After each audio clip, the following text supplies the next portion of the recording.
Nagaan Waaqayyoo isiniif haa ta'u, akkam jirtu nagaa keessanii naguma. Waaqayyoof galanni haa ta'u. Egaa ergan waa'ee aarii barsiisutti ka'e kutaa 10 fixeera. Isa kaan barreeffamaan, isa kaan viidiyoodhaan. Barreeffamni koo feesbuukii koo irrattis peejii koo irras yoo irratti hin argattu. Maqaa kootiin Paaster Dr. Masgabuutiin yoo galtan peejii koo irras hin argattu. Feesbuukii koo irraa hin argattu. Maqaa kootiin jira Masgabuudhumaanii. Viidiyoonis barreeffamaan eeggadanniisaa amma kutaa 11ffaadha jechuudha kun. Kutaa 10 geenyeerraa. Kanaaf warri kaan yuutuubii irraa isa viidiyoo dhaggeeffadhaa, isa barreeffamaa immoo feesbuukii koo irraa hordofaa. Viidiyoo koos immoo sabiskiraayib godhaa. Maaliif yeroo nan gadhiisu siin gahaa waan ta'eedhaaf hiriyoota keessattis immoo sabiskiraayib godhaa. Waa'ee aariitii. Aariin kiraayisisii hafuuraas kiraayisisii fooniis biyya lafaatti kan fideedha. Waraanni kan jalqabu aariirraa, manni kan diigamu aariirraa, walajjeesuun kan dhufu aariirraa, ka'uunsaa waan hundumtuu, wanti hundumtuu kan inni ka'u aariirraati. Waan xinnoo hiikuu dadhabuu keenyarraa kan ka'e aariin sun guddatee akka nama boombii dhoosu, boombiin dhokatee taa'ee yeroo dhaqee waan rabahu fanjiin dho'u waan meeqa balleessu ta'a. Yookiin garaa haadha manaa keessa yookiin garaa abbaa manaa keessa taa'ee isa booddee mana diigaa, ijoollee abiyuuzii godhaa, ijoolleen maatiin wal lolan, maatii aarii qaban, maatii wal diigaa hidhatanii dhaloota dhufu badaa deema. Kanaafitu kiraayisisii yookiin kisaaraa hafuuraas kisaaraa fooniis waaldaan mataansaa kan adda cituuf aariirraa kan ka'edha. Yookiin geggeessituu waa sirreessuu dhiisaa yookiin paastariitu waa sirreessuu dhiisaa isa booddee amantoota bira miti rakkoon warra tajaajilan keessatti aariin ka'u dubbiin aariidhaan walitti dubbatanii achii ka'ee dhaqee waaldaa adda kuta. Achii ka'ee dhaqee hawaasa keessatti maal keessatti dhiibbaa uumaa deema.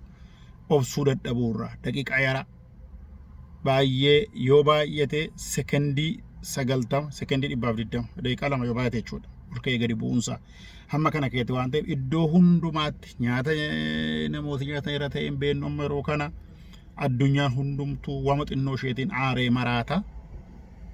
Waama xinnoo isheetiin waan xinnoo ishee buni dafee maanaan dhufne nyaati dafee maanaan dhufne makiinaan mana darbe summaa kana ta'e jechuudhaan yeroo baay'ee yeroo inni aarii keessa galee waan hundumaatiin tokko ilaalla waan ta'eedhaafi. Aariin kun immoo waa lama qabaa. Tokko negatiiviidha, lamaffaan poozitiiviidha. Distraaktiiv angar kan nuti jennu aarii waa balleessu jechuudha. Bakka inni kun hin aara waan hin taane namaan jedha atoo jiin qabdu ati maaloodha woordii hin taane jecha hin taane jedha. Inni karaa biraa gara siin dhaga'us immoo rispoond gaafa godhu aariidhaan tokko ta'uu danda'a.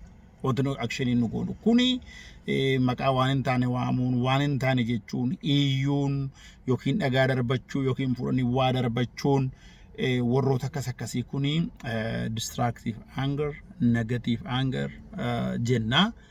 Waa balleessuuf kan ka'uudha malee waan tokko waan gargaaru miti. Aarii keenya sana akshiniin taaneen jimaalii qabdaa isin silaa warra akkasii atin warra akkasii maaloodha barreeffamaanis haasaadhaanis gahaa wal garuu nu jennu sun waan meeqa balleessa hiyyaannu sammuutti yaadannu waan gochaa jiru yeroo sana deeqaa irraa booddee kan irraa galu garuu gaabbuu dandeenya deebine. Innaa inni biraanii inni nu heelzii angar yookiin immoo aarii gaariidha jennu akka kana jechuutu hin ta'in yaada qabate waan nama aarsa amma haqi baduun nama aarsa. Namni tokko fuula keessan duratti nama tokko yoo rukute yoo lole yoo waa hin taane nama aarsa kun aarii nu ilaallatudha ronduma salfishiin ana mataa koo maaliif kun na jalaa badee maaliif kun ta'e inni aaru ofittummaadha waan ta'eedhaan waan meeqa balleessa. Hawaasa keessatti dhugaa badeef biyya keessatti dhugaa badeef namni tokko yeroo inni miidhamu maatii tokko yeroo miidhamu inni nuti dubbannu yeroo dubbannu jecha hin taane nuti hin ta'in wanti ta'aa jiru kun sirrii miti, wanti godhamaa jiru kun sirrii miti, wanti kun sirrachuutu jiraatannee aarii nu dubbannu ijaarsa kan biraadha. Ana mataa koo walakkeessa godhadhee miti waan ta'eedhaafi baay'isee gaarummaa qaba. Kanaafitu namni yoo du'e hin aaru hin jennu, namni nu biraa nama rukutee yoo maal godhe gaafa laallu hin aarru hin jennu. Aarii keenya sana nus immoo aarii dhannee waa rukunne waa balleessinatu hin ta'in wanti godhamaa jiru sirrii miti. No seera waa dogoggora tokko dogoggoraan hin sirreessinu. Waan dogoggora karaa sirreessina. Namni tokko seera cabsanii duukaa seera hin cabsinu. Namni tokko nama arrabsanii duukaa hin arrabsinu. Waanuma sirrii qabanne sanaanitu waan sirreessuun nurra jiraata jechuudha. Mana keessaa mana loledhee loluun abbaa mana lolettee loltuun ijoolleen tokkotu rukutanii ijoollee rukutuun dogoggora kun. Kanaafitu baay'isee of eeggachuun gaariidha. Al tokko aariin domestic violence kan nu jennu jira. Amma fakkeenyaaf mana keessaa ka'ee warri dhugan warri qoricha diraayii kana fudhatan maal fudhatan ka'ee ijoollee yookiin haadha manaa yookiin abbaa manaa miidhuudhaaf namni tokko yoo ka'een kaa'aa ta'e jalaa baqachuun murteessaadha. Lafatti gaangiin baay'atanii namoota saamuudhaaf nama rukutuudhaaf namoota jiranii jalaa baqachuun jalaa jechuun baay'isee murteessaadha. Of oolchuudhaaf ijoollee ofii oolchuudhaaf maatii ofii oolchuudhaaf jalaa dhokachuun wattaadarri mataa akka xiyyiitiin hin gallee fi quur kan jedhamu sirra keewwatee poolisoonni as keessa qoma keessa poolisoonni biyya kanaa Noorz Ameerikaa iddoo garaagaraa waltan biyya keenya illee beeku qoma isaanii keessa xiyyiitiin hin galle kan isaan keetiin deemu sodaadhaaf miti of eeggachuudhaaf. Kanaafuu sammuu keenya keessa wanti hin taane akka hin galle laphee keenya keessa wanti hin taane akka hin galle jecha darbatamu jecha miidiyaa irra waan meeqa fuuneef keetti galli qimsoon nurra hin jiraatu gaarbeejii baay'ee jira qoshaashaa hafuma haramaa kan ta'e midhaan kan hin taane baay'eetu jira. Deebi'ees immoo waan ta'u gaafa taakii nu godhu jagnummaa miti nama qawwee baatu fuuldura nama yookiin cuubee baatu fuuldura dhaabbanne zarraaf garbicha abbaa koo miina dibuu hiikaa zarraaf yoo jenne of ajjeesna malee yeroo malee duuna malee waan goonu hin qabnu. Kanaafitu of oolchuudhaaf. Akka biyya kanaatti 911 bilbiluun hin danda'ama. Akka biyya keenyaatti immoo jalaa baqachuun hin danda'ama.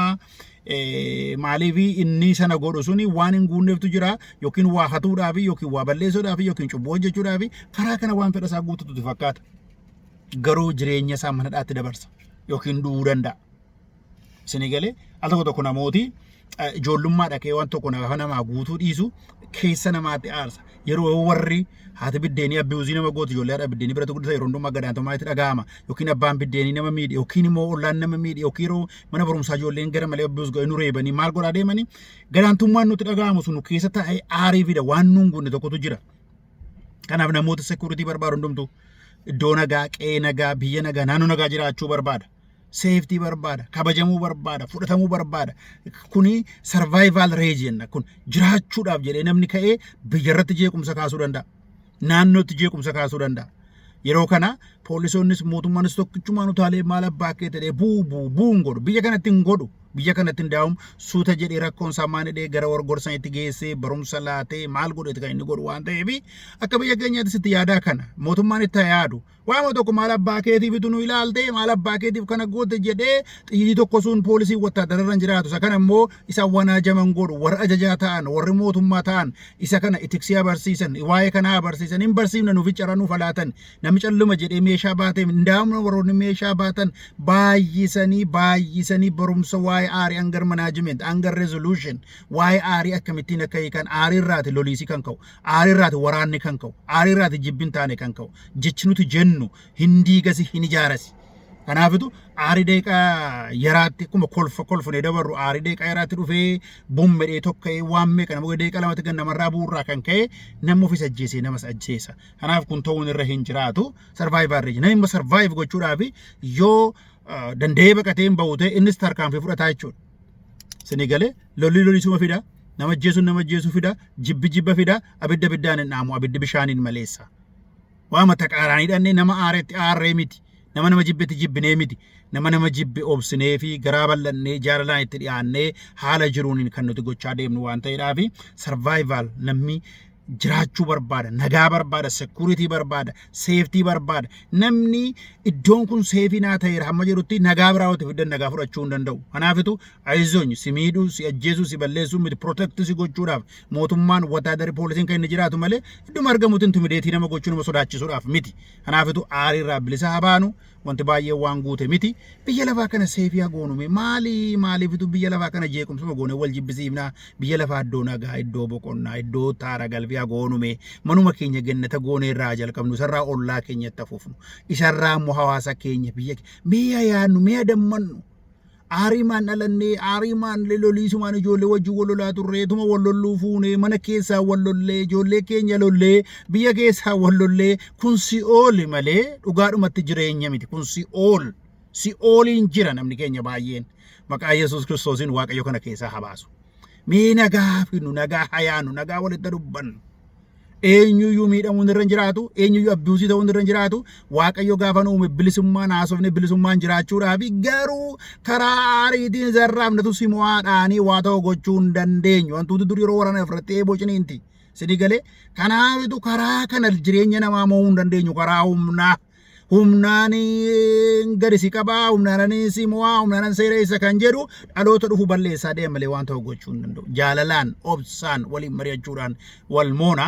Kanaafi aariin survivor rage aariin of oolchuudhaaf kaamu yookiin akka nama ajjeesu yookiin akka hojjeessu yookiin akka biyyaa banuu nama godha waan ta'eedhaaf mee sammuutti yaannee jireenya keenya keessaa akkamittiin jijjiirama finnaa jennu ofirraa jalqabna ofirraa jijjiirama yoo finne hawaasa gadi jijjiirama finna. Kanaaf loliisi waraanni kan dhaabachuu danda'u yoo ilaalchi keenya jijjiirameedha. Ansimmoo annan danda'an waggaa yaraaf gochuun hin danda'ama. Waggaa lama akka yaada Waaqayyoo eegisee waggaa 38 humnaan geggeesse isaa ol booddee of ajjeese garate ba'an jiru waan ta'eedhaaf. Waaqayyoo bannaa nuuf laatu Waaqayyoo sammuutti nu deebisu.